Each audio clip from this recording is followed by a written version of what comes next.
Hey, everybody, and welcome back to another episode of the Bulletproof Dental Practice Podcast. I'm the co-host, Dr. Craig Spodak, along with Dr. Peter Boulden, and a good long-term friend of mine who is kind enough to donate some of his time today, although he's really, really busy these days.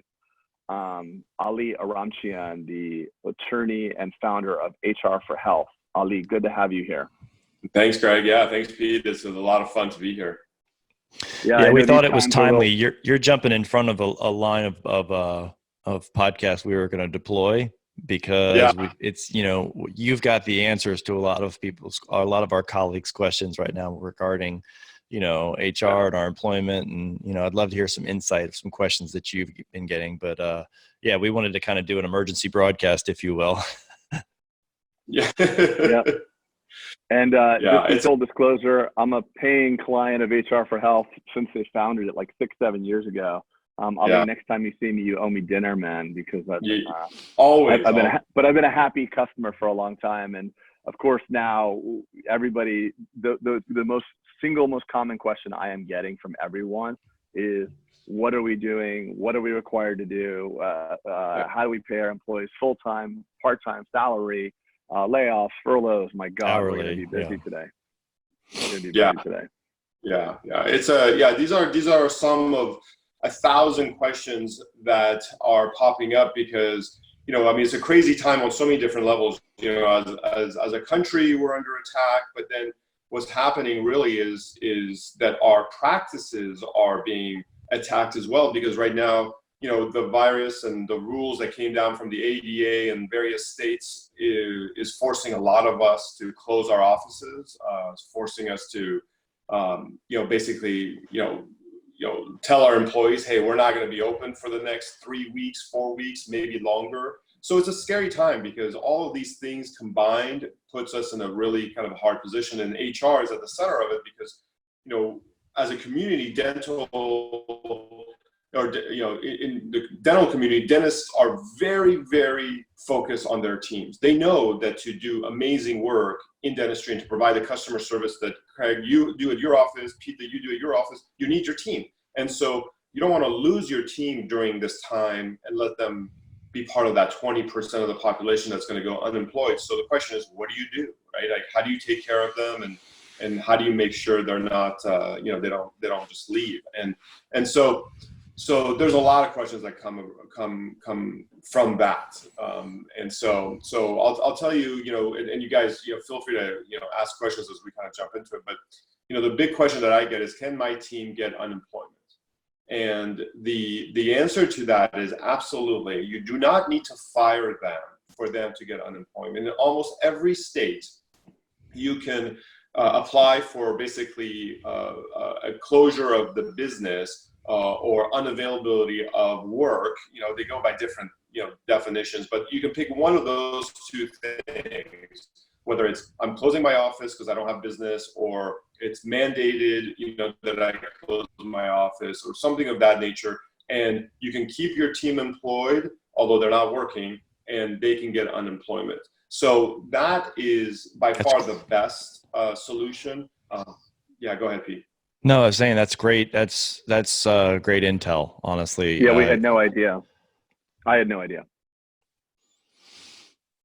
Yeah, and the other thing too is a lot of your team may have PTO, paid time off or vacation or sick leave, and so they can use those for the time being to offset some of the lost income. It's not a requirement that they use all of those times if they have them, but if they request it, you have to give it to them.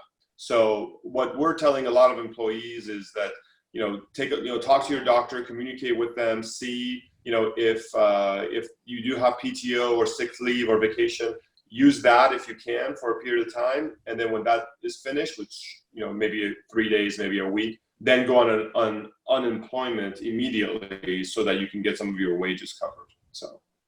Because the reality, guys, is that we don't know. I mean, the ADA and some states have said 2 to 3 weeks. But the reality is, if we look at South Korea, China, Italy, now France and Spain, there's no reason to think this is going to just end in 2 or 3 weeks. So this might get extended for a longer period. if you had to guess, and I don't want to push you on this, right? But you've been in this industry a long time, and if you had to guess with a crystal ball, what would you say when we could be resuming back to normal dental possible? Well, I mean, he's an attorney, Pete. You know, so it's like I think I would know.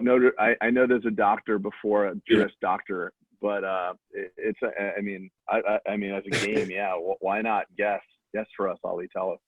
What do you think? Yeah, if I had to put money on it, I would say that we hopefully will be back up in May.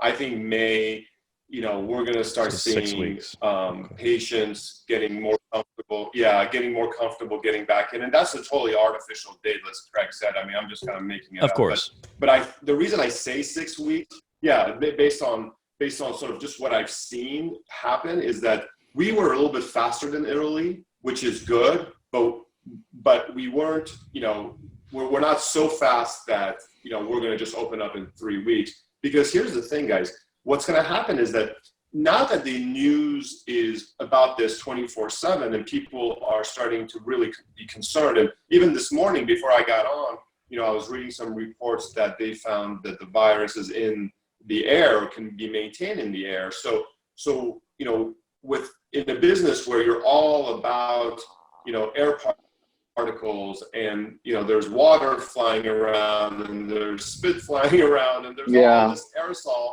then, you know, I think it's going to take a little bit of time for patients to get back in the chair, you know. So, hey, let's not. And by the way, this is not like a doomsday thing, you know. I know. Oh, go ahead. I know. There's just really specific, and you have really specific knowledge, Ali. And with all due respect, let's not go into a medical conversation because we can get really tangential on this. We don't know what it's going to be like. No one really knows. Sure. But there's a lot of important HR questions that you're an expert at, and I'd rather just focus on those for now because that's. I just want to. Yeah. We always want to go. We always want to go that way. So let's get back to. I got one question that just popped up right away. What are the rules regarding work from home? Okay, because a lot of people right now are asking about working from home. Can we allow some people to work from home if we can't offer that same privilege to everyone? Yes, yeah. So you can definitely have people work from home. It's not an issue. What I would say is obviously things like insurance, you know, and other marketing things potentially that can be done easily from home. You can offer that. Obviously the hygienists, RDAs, DAs, if they're not able to do things, you don't need to give them that opportunity to do anything at home. But yes, so you can. What's important is to figure out what you know, and things of that nature. But otherwise, it should be no problem. So what I've got a question, Greg. What about the difference between someone who is salary and someone who is hourly? Mm-hmm. Yeah. So hourly is pretty straightforward. You do it the same way you're doing now, which is, you know, if they're working from home, they keep track of their hours, they let you know, and you pay them accordingly. Salary can be a little bit more difficult, but what you can do is figure out what their pro rata rate is on a daily basis. And so if you're having them work, let's say 2 days a week, you know, you give them 2/5 of their weekly salary, you know, or some variation of that. So I meant from a requirement too. Like obviously hourly, they, you know, if you're not working, obviously there's no stipulations. But if someone's on salary, you know, and your business has to take a hiatus, what is the regulations there? Well, again, same sort of thing. You can, if your office isn't open and you've got people on salary, you don't have to pay them because they're not doing work for you. If you end up having them do some work because they are working from home, for example, then what you'll do is you just pay them on their, you know, pro rata daily rates. So whatever that ends up being. This is a good question we just got. So wait, let me just before you do that, Pete. So I just want to make sure I understand properly. So the idea that people are hourly or salary does not necessarily dictate that you have to pay them if they don't have a job to do. Am I correct in understanding that? Yeah, right. If your office is closed, you don't have to pay them salary. Your office is closed, by either the ADA guidelines, the local county guidelines, or any other guidelines. So let me unpack that too, because I wanted to make sure so you said you added another stipulation and one that I didn't say. So you elected to close right now. We have no ADA guidelines. The ADA has walked out of the office after no one's at the ADA. They're all home right now. And the Florida Board of Dentistry, I've been trying to call them for 3 days. They're not answering calls. So we have no guidance, and we're not going to get any guidance. We have some state boards that have made some guidance. So if you're practicing in Florida or Georgia right now, you have elected, based on the CDC guidelines, to close your office. So does that now change the stipulation? So you have now elected, you're Dr. Jones, you practice in Florida, you close your office. Do you have an obligation to pay either your hourly or your salaried employees at the moment? No, Greg, that's kind of what I'm saying. If you choose to close, if you choose to close the office for any reason, right? Whether it's, hey, I have the coronavirus and I don't want to infect the patient, so I'm closing the office, or it's the ADA guidelines or the CDA guidelines or the CDC guidelines, or just, hey, President Trump said no more than 10 people in a room together, so I can't have 30 people in my office. I'm closing the office. Any reason at all, if you're closing your office right now for this reason, regardless of whether you're paying them salary or hourly, you do not have to pay them. If you make them work from home for various reasons, then you do what you do. That's great. That's good to know, because honestly, I think a lot of us, Ollie, we're waiting on official declarations or mandates from something that, because if we just arbitrarily said, look, we want to be part of the solution, not the problem, and we're just closing before there was official mandate, then we were worried if there was going to be some accountability from a pay perspective on our end. Okay, let me throw this out. Let me throw this out to you guys. CDC says no more than 10 people gathering in any specific place. Let's say you're a dentist right now, and you're open as business as usual, hygiene's cooking, everything's going on. And God forbid someone gets coronavirus, and I know it's 1 in 100 or whatever the hell it is, but let's just say they die. If you, as the owner of the practice, they can prove that there was gross negligence, that you advised a government or federal agency, and someone dies, I imagine you could be personally liable or held personally liable for that. Ali, do you believe that could be true? I think there could be some liability for sure if somebody passes away and they trace it back to your office and you weren't as diligent. Like, for example, you knew you had coronavirus and you ignored it and started still seeing patients, or you knew your team had it and you still saw patients. Yeah, absolutely. Could they trace it back to you? I think what about just the idea that the CDC said no more than 10 people and you got 15 people in your office, or who knows, I just think that everybody's looking at it from an HR standpoint. We gotta balance it both ways. I mean, this issue is so dynamic, and unfortunately too. And I don't want to get tangential, but just one thought here is that we're looking at we don't have a good analysis of mortality and morbidity rate of the virus itself, and we're not comparing that to the mortality rate and morbidity rate with 20% unemployment. I know, and many people know people that were suicidal in 2007 and 8, 9, and through the economic downturn. So this issue does not live in a vacuum, and the hysteria, panic, suicide, depression on a already depressed, suicidal, panicked profession compounds. So this is a multifactorial thing, and there's just so many things to look at. I just want to to add that piece as well, that long-term unemployment causes depression and morbidity and mortality. Without getting tangential, I just want to put that in there. Yeah. So I think in terms of what's happening right now, I think what we have to think about, what if I'm a dental practice owner, I've closed my office down for any reason, whether it's the ADA, the local rules, or the CDC. It's what do I do? How do I communicate with my patients? How do I communicate with my team? What do I tell them to do? And right now, The team for sure, if you're not paying them, I mean, a lot of people are paying them through this week just so that there's some reprieve, but you don't have to pay them for this week if your office is closed. But I would say have them file for unemployment at that point. Some of the questions we're getting, hey, if I have an emergency, do I have to can I force my employees to come to work? Yes, you can.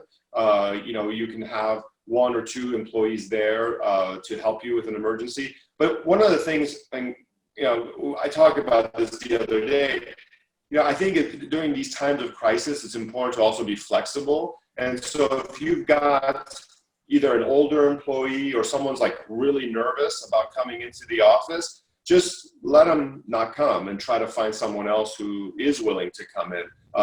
Worst case scenario, you do it without an assistant, but I think it's about being a little bit flexible. I got a lot of questions yesterday. I think we answered like 500 questions yesterday via email and other things. And one of the questions was, if I ask someone to come in and they don't come in, can I fire them?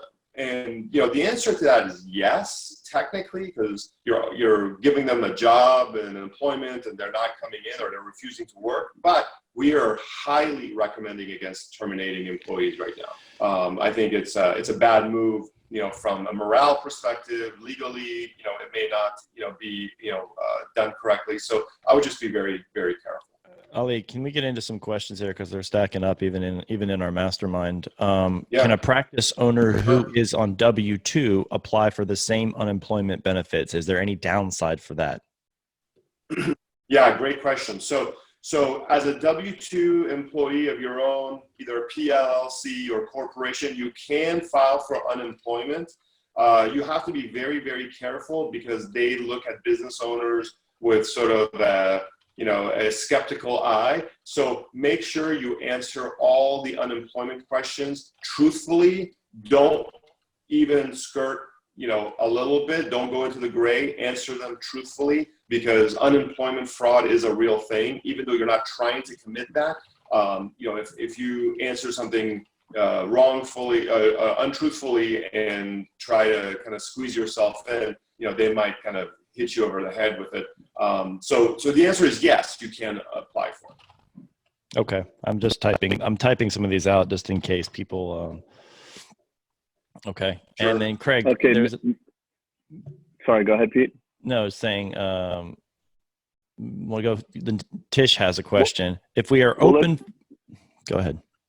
Sorry, just because we talked about the W-2 on unemployment. So what about associates that are 1099 in a practice? Can they file for unemployment? Yeah. So no, so they should not file for unemployment. Here's why. They could file for unemployment. Here's what's going to probably happen. If they file for unemployment, the state is going to probably give it to them because they will make the determination that they were not classified correctly. And then what's going to happen is that they're going to audit the employer and the new employee, the person who was getting the 1099. So they should not. So we're recommending that you do not file unemployment if you're a 1099, because it's going to eventually cause audits across the board. So the short-term gain that you may get may not be worth the back taxes and penalties you may have to pay. Yep, exactly. Yeah. Now, I just wanted to keep that for time. Say again, Ali, I'm sorry. That's for time. So hey, Ali, sorry to interrupt you. Your connection's getting a little choppy. Can you end your video? You can just go in the lower left hand and stop your video, because I'd rather have the bandwidth for your face is beautiful, but I can stop it. I think on my end. No, I can't actually. No. You have to, because you're the host, Craig. Yeah, let's just stop video. I did it.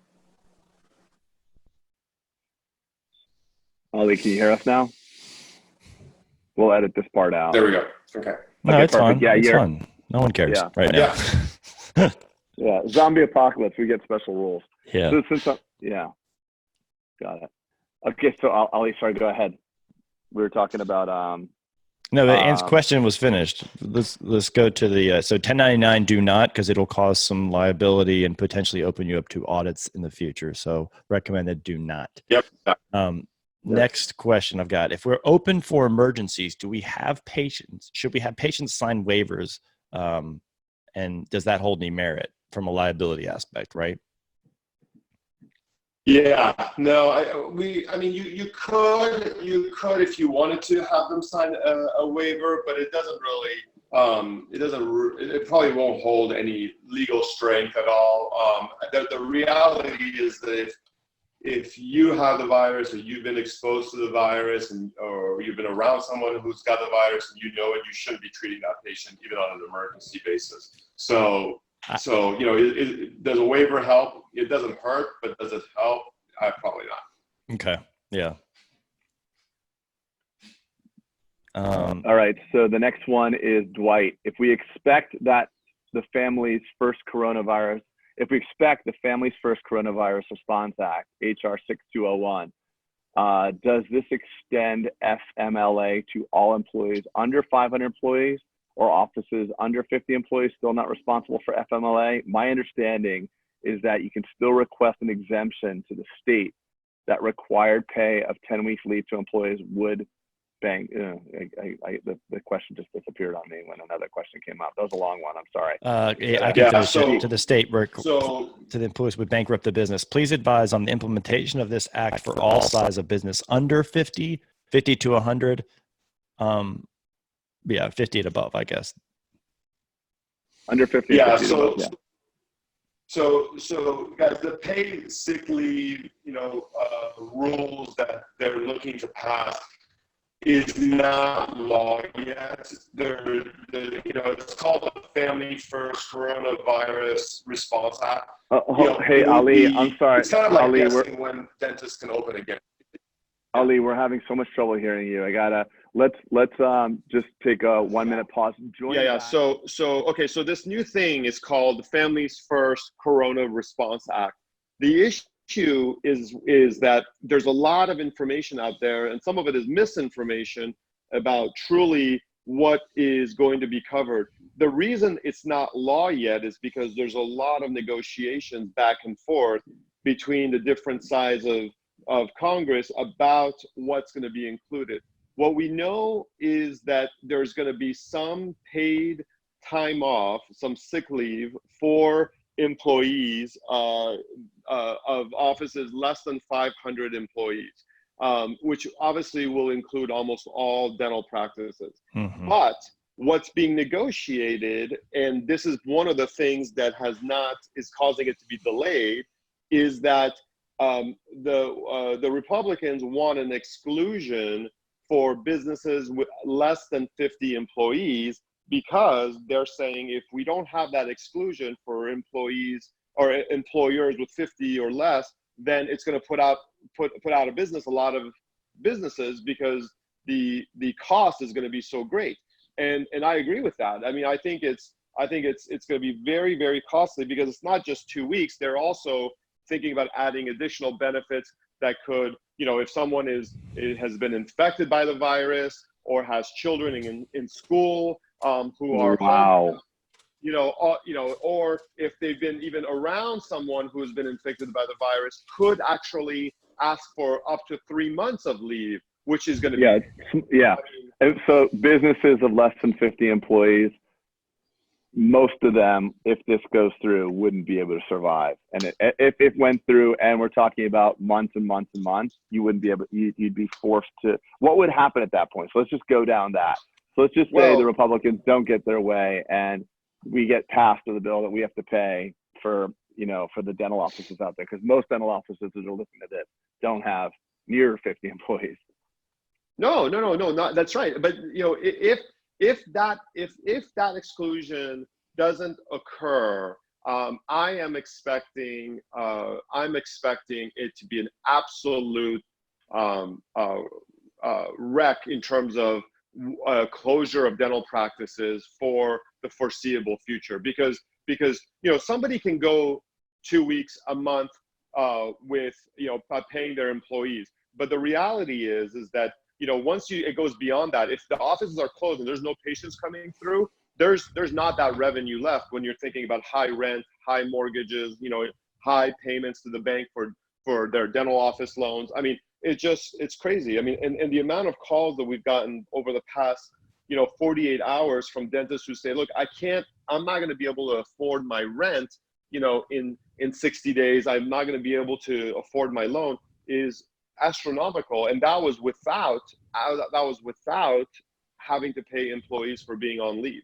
So what would we do in that situation? So let's just say that happens. Yeah. You terminate people? No, you can't. No, you can't. That's the whole point. The law protects employment. So you have to provide this. You do not get to terminate the employees. The law says that their job is protected if they go on this leave. So you have to pay it.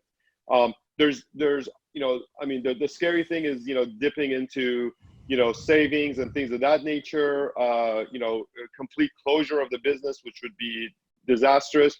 Or the SBA has emergency loan applications that can be filed with them so that you can get an emergency loan from the SBA. But, that's kind of, that's going to help provide some reprieve, but it's not going to necessarily help long term.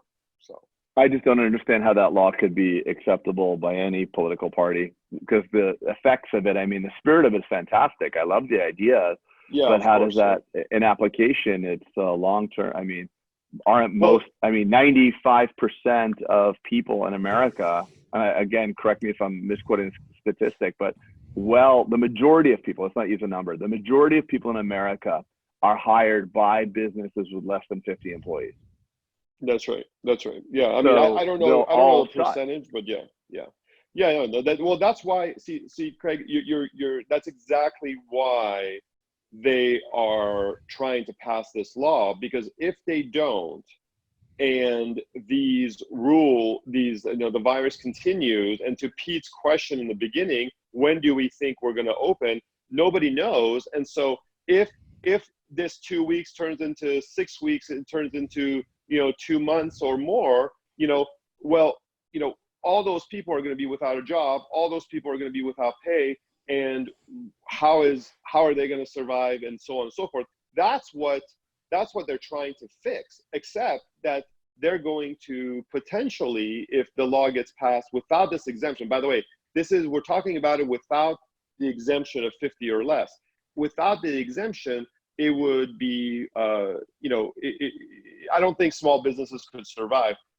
The reason I think it hasn't passed yet, although they're voting on it later today, Wednesday, I think the reason it hasn't passed yet is because there's so much negotiations around this topic, for the same exact reason you just mentioned, right? So yeah, the correct statistic, just for the listeners, is 48% of Americans, U.S. employees, work for small businesses. It's been dropping like crazy. For those of you who are watching the video right now, it's literally like just completely straight down.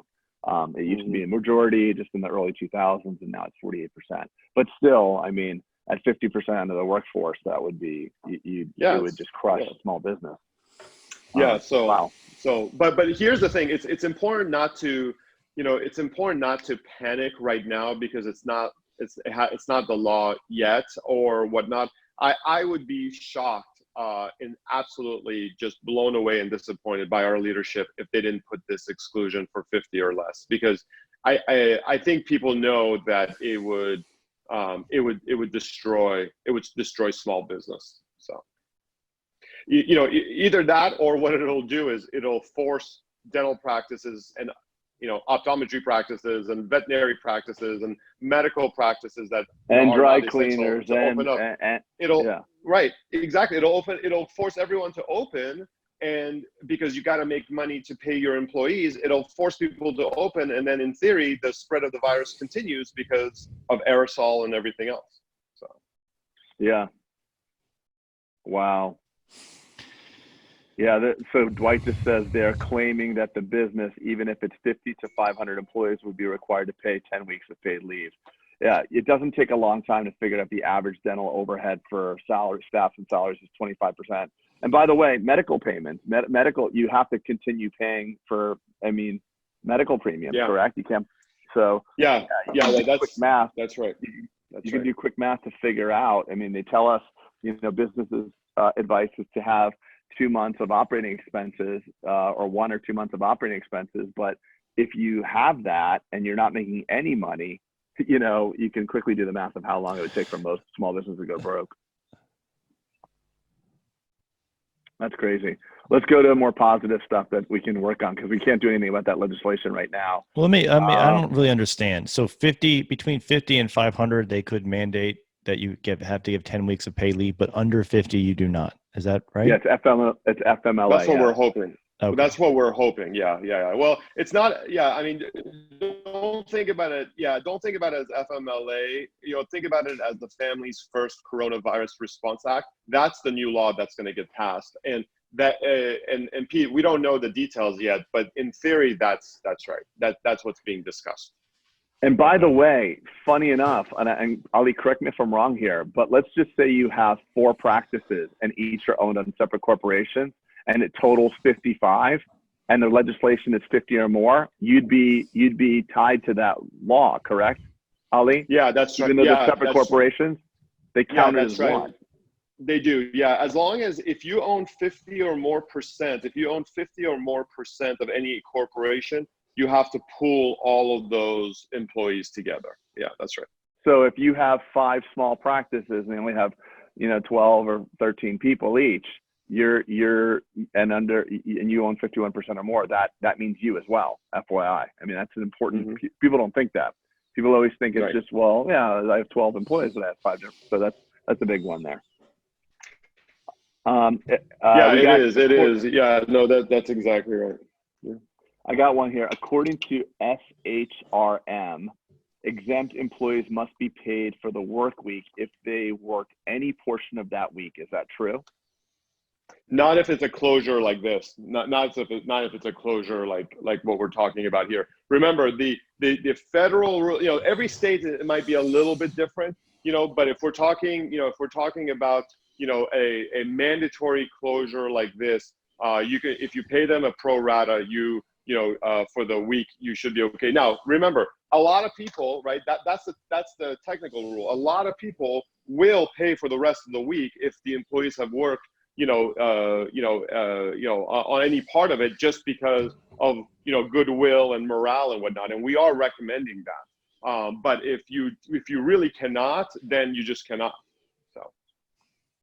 So what about the people that are out there that have had, listen, when we all have people on our teams, or maybe not we all, but some of us have people on our teams that are underperforming.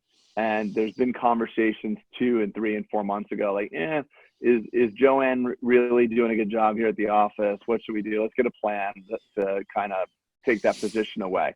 Now that we're faced with all these limited amounts of resources and funds to pay our team, this is probably, people are thinking this is a great time to let go of that problematic employee. But speak to us on that, because you said something, this is not the time that we're recommending anybody get fired. So tell us why you're thinking that, Ali. Yeah, I mean, I was speaking just to fire them because, the office is closed. My point was that you don't have to fire somebody for them to get unemployment. And then when this whole thing, blows over and, offices are open again, you can bring them back on without having to try to train a new employee. That was the reason I said don't fire anybody. In terms of if you really want to fire somebody for performance reasons, could you do it? You could do it at any point, and virus or not, you have that you have that ability. What else, Ali? What are the questions you've been getting? What are the most frequent? You have to, with answering 1,000 questions, there has to be common themes. Can we go through some of those common themes of the questions that you're getting? Sure. Yeah. So, one question was, I think I mentioned, do they have to use up their PTO or their sick leave for an actual illness or not? And what we're saying is, they don't. If they are requesting them to use their PTO, to offset some of the income or whatnot that they would be losing by not working in the office this week, let them do that.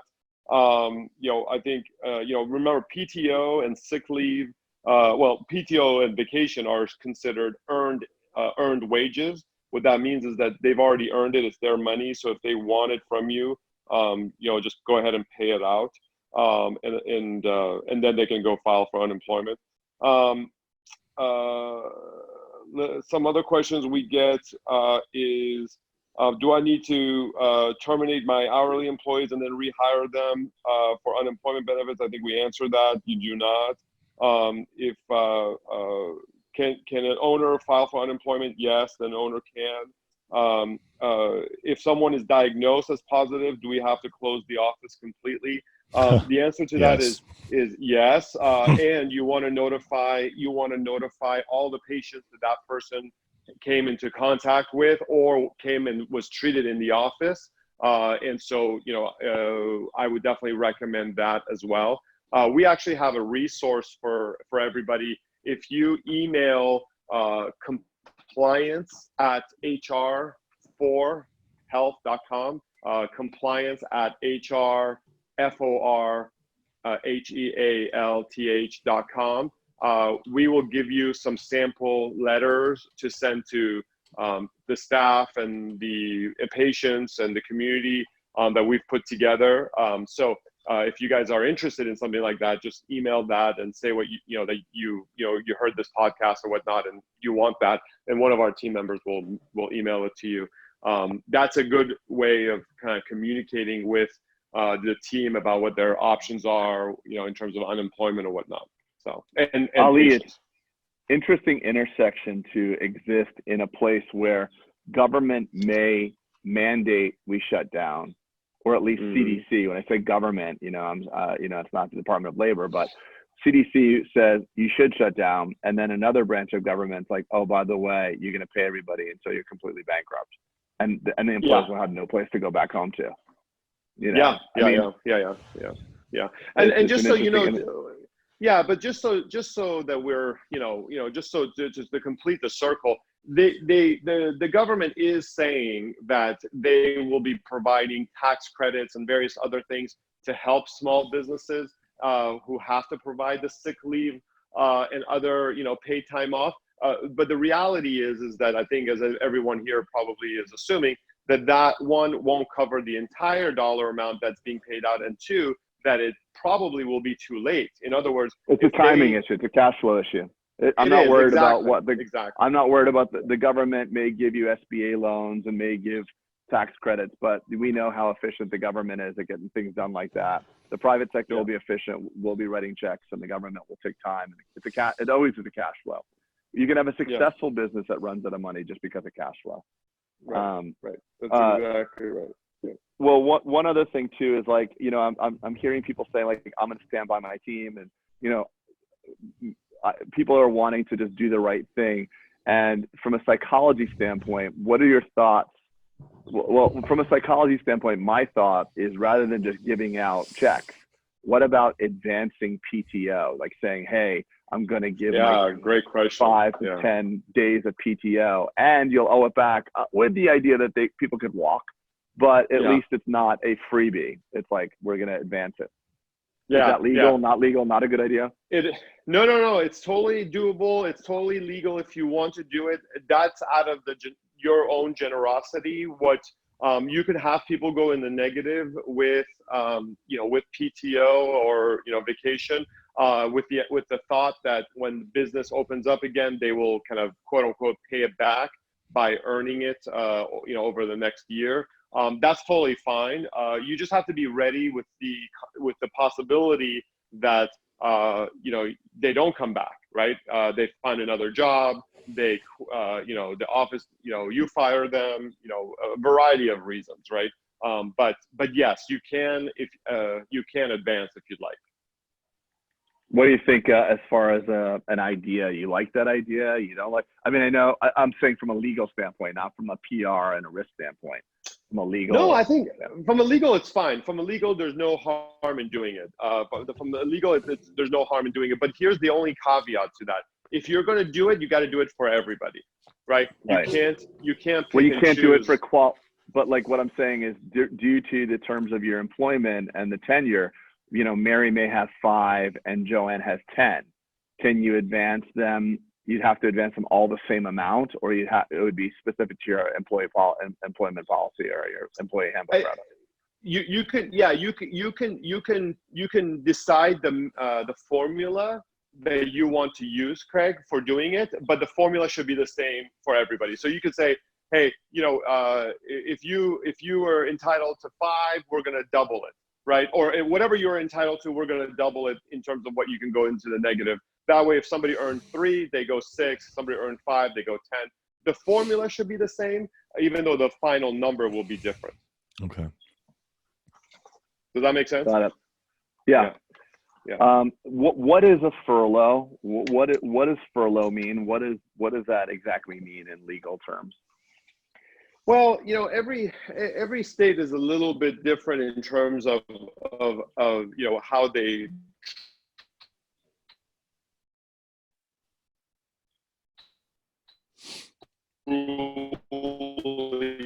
kind of define it. The idea there is that it's work as as part of sort of the unemployment discussion, where they're saying, okay, there's a certain amount of time that someone is off because of a variety of reasons here because they're the office closures, and then they get unemployment as a result. It's technically an armed services type of language, but when we talk about unemployment, we're talking about it being a temporary cessation of work for a reason. So. Okay. So one thing I'm thinking of is like when a family has when a community or a family has very little resources. Let's say you have a little amount of food. The egalitarian and the right thing to do when you're dealing with relationships like this is to take the amount of resources and say, here's what we have, and ration it between everybody. But in the employment world, what we really have is we have different classes of people because people are paid different wages. In my mind, the most beneficial way to go through this is to say, hey, we're not Microsoft. I wish we were, but we want to get through this time, and it's going to be hard. But most importantly, we want to have an amazing business to come back to. Because when the shit hits the fan like this, a crisis kills a bad business.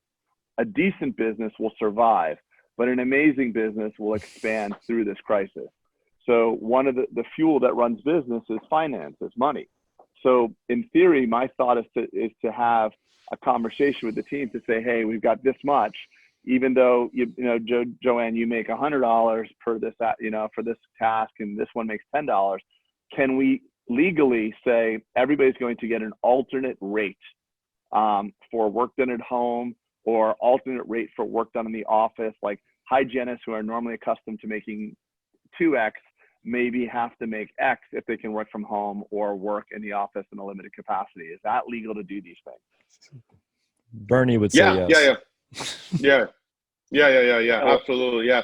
If you want people to do different jobs, like from home, you don't have to pay a hygienist, $50 an hour to make calls at home. So even rate modification is that's what I'm compliant. asking. I'm asking for second rate and rate modification. Yeah. You can do that. I mean, the employee has to agree, and the job has to be different. Like, if you have let's say an insurance coordinator who you're asking to work from home, there shouldn't be a rate modification there if she's going to do the same job at home. But you want a hygienist to stay home, then it's a different story. There's something called commensurate with what the appointment coordinator would be doing, right, Ollie? Meaning that, like, right, exactly. The task is what has the assigned value, not the position that is doing it. That's right. That's exactly right. Okay. The final thing, guys, that I'll say here is there's something, I know your podcast reaches sort of all across the country, so this will resonate with a group of folks. There's something called a work. The biggest state with it is there are other states that have it as well, and the whole idea behind work sharing is that what you were just saying, Craig, which is when the office reopens, not right now if the office is closed. When the office reopens, you can have an agreement with folks where you say, okay, everybody, we're going to cut everyone normal out, but everyone keeps their job. And then unemployment will cover, you know, a percentage of the amount that they're shorted, right? And so there's something like that in some states to look into. It can be very good if if once you open up, patients don't run through the doors, but it's something to think about, so. Okay. And just because you broke up a little bit, what you're saying is that you can file for unemployment even if you're utilizing people part-time. Did I get that right or no? No. Yeah, I mean, the answer is yes. They can get unemployment if you are using them part-time. Any shortage of work from their original hours, they can get unemployment for that.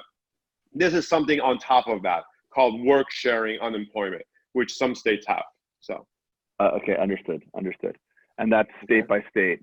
And again, yes. Just to these laws, we have downloads in UK and Australia. These are not applicable. This is all US. It varies enough state by state in the US. So please do not extrapolate this to your local country of residence if you're listening to us from another place besides the US for this. Yeah, that's right.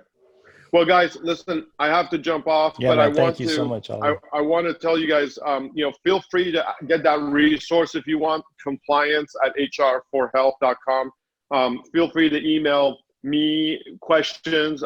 Pete and Greg, you guys have my information. Feel free to, pass that along. Our office is open, both HR for Health and the law firm, we're operating because this is a important time for the industry. So, sure. So we're here for you guys. Thank you, buddy. Yeah, Ali, I want to thank you. I've been we've always called you in times of crisis, never unprecedented, never a crisis of this magnitude. This is unprecedented, but you've always been there. And I'm sure that all your clients feel the same way, but I appreciate you having a business like HR for Health, and that you gave us the time today to help out, and wish you safety and all that good stuff with your family and all the people listening as well. Obviously, we have a forced slowdown here. There's still a lot of beauty around to be found, and this is we've come through a very divisive time in the last couple months or years even, where this one doesn't like this one, and racial tension and sex bias tension and different world tensions. And now we have one thing that's common, uniting all of us as human beings. We have a virus that doesn't care if you're woman, man, gay or straight, transgender. It doesn't matter what group you find yourself categorized in, where you're part of the human race. There's only one race. Everything else is culture. And this is a time to look to your neighbors and your coworkers and your teams and take solace in the relationships that we've built, just like the one I have with you, Ali. So. Oh man, Craig, that was very well said. Very well said, beautiful. Buddy. Thank you, buddy. Absolutely. So we're lucky we have relationships, and we have technology to communicate. So this is not the Black Plague where you're sitting in your house wondering what's happening outside. So enjoy the beauty that we still have, even though this virus is scary. It's not. It's not affecting most of us at the moment. So today's a good day. So spend time with your families and loved ones, people. And thank you, Ali. Thank you, guys. Have a great day. Thanks, buddy. You as well. Thanks, Pete. Thank you. Thanks, Greg. Bye-bye. Thank you, guys.